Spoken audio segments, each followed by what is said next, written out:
Assalamualaikum warahmatullahi wabarakatuh. Salam sejahtera bagi kita semua. Ketemu lagi dengan saya, Fianda Yuliantoro, sebagai pemandu coaching klinik pada kali ini. Pada kesempatan kali ini, kita akan membahas mengenai bagaimana strategi yang dapat kita lakukan dalam mengelola keuangan di masa krisis COVID-19 ini. Tentunya hari ini sangat kita sadari bahwa omset di usaha kita ini menurun cukup tajam.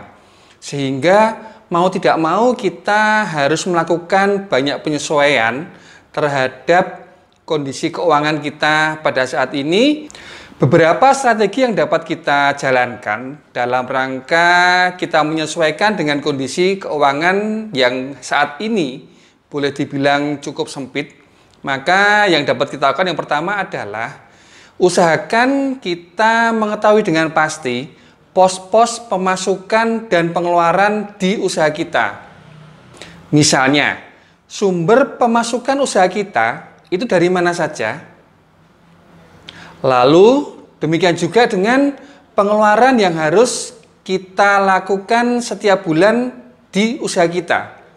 Dengan mengetahui pemasukan dan pengeluaran yang harus kita lakukan dalam usaha kita, tentunya kita akan dapat melakukan skala prioritas dalam mengelola keuangan yang serba terbatas. Setelah kita mengelompokkan pengeluaran dan pemasukan, lalu kemudian kita juga melakukan skala prioritas dari pengeluaran dan pemasukan kita itu, maka jika kita mengetahui ada kekurangan dari cash flow usaha kita, tentunya kita akan dapat melakukan pengaturan-pengaturan yang lebih detail. Di masa-masa krisis seperti saat ini, tentunya kita harus pandai-pandai juga membedakan antara kebutuhan dan keinginan. Mana yang benar-benar kita butuhkan sehingga harus kita beli atau kita adakan dalam usaha kita, dan kemudian mana yang menjadi keinginan. Artinya keinginan ini merupakan sesuatu yang bisa ditunda keberadaannya, ya. Sehingga dengan kita dapat membedakan antara kebutuhan dan keinginan, ini akan dapat menyelamatkan cash flow di usaha kita. Dalam masa-masa seperti ini, kita perlu memikirkan bagaimana caranya mendapatkan pemasukan tambahan bagi usaha kita. Sehingga saat ini kita dapat melihat peluang-peluang apa yang masih dapat kita kerjakan dalam usaha kita tersebut. Dengan kita mengeksekusi berbagai macam peluang yang ada di usaha kita, tentunya kita akan dapat memperoleh pemasukan tambahan di dalam usaha kita. Pada saat ini banyak pengusaha yang merasa bimbang. Apakah mereka akan melakukan adaptasi terhadap kondisi hari ini atau melakukan ekspansi atau bisa dibilang dengan usaha pivot. Ya, pivot ini adalah memulai usaha yang benar-benar baru bagi usaha kita. Nah, tentunya beradaptasi maupun pivot ini memerlukan pertimbangan yang benar-benar matang agar kita tidak terjebak dalam pemborosan sumber daya yang sangat terbatas saat ini.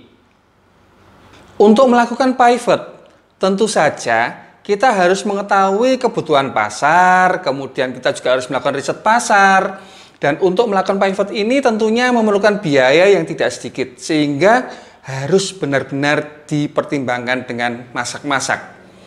Banyak teman-teman pengusaha hari ini yang sudah melakukan riset pasar, sudah melakukan persiapan-persiapan untuk melakukan usaha-usaha baru, tetapi setelah dipertimbangkan secara mendalam, mereka mengurungkan niat untuk memulai usaha baru ini dikarenakan kondisi yang memang tidak memungkinkan saat ini.